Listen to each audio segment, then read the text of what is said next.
जनाब स्पीकर साहब खैबर पख्तूनख्वा में पाकिस्तान की आज़ादी के बाद वहाँ पे NH6 के बनाए हुए रोड है, लेकिन खंडर बन चुकी है, न उसकी रिहेबिलिटेशन होती है और वहाँ पे जो फ्लड आता है उससे ये बह जाते हैं। तो मेरा गुजारिश ये है मिनिस्ट्री से कि एक तो वहाँ पे जो ये रोड बना के चले जाते हैं, इसकी रिहेबिलिटेशन के लिए या रिपेयरिंग के लिए एक मैकेनिज्म बनाए कि वो फिर रिपेयर भी करे। वहाँ पे ये लगाते हैं टेक हासिल करने के लिए, वहाँ पे ये नाके लगाते हैं, तो उसका फ़ायदा फिर क्या है कि वहाँ पे नाके लगा के लोगों से पैसा लेके, गाड़ियों से पैसा लेके न रिहेबिलिटेशन होती है न रिपेयरिंग होती है। लिहाजा मैकेनिज्म दुरुस्ती।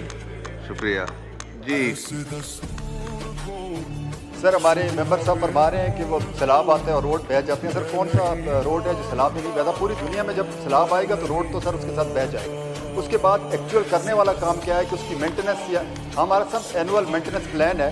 हमने इस साल भी जो है वो 62 बिलियन का जो है बजट रखा सर मेंटेनेंस के लिए। हम रेगुलर मेंटेनेंस सर करते रहते हैं और इसके एक रूटीन की मेंटेनेंस आती है। जिस तरह हमारे मेंबर साहब फरमा रहे हैं कि सैलाब में, तो सैलाब की भी हम साथ जो है वो उसकी एनुअल मेंटेनेंस करते हैं और इसका हमारा जो फंड है सर वो NHA खुद फंड जनरेट करता है और इसके ऊपर लगाता है। शुक्रिया।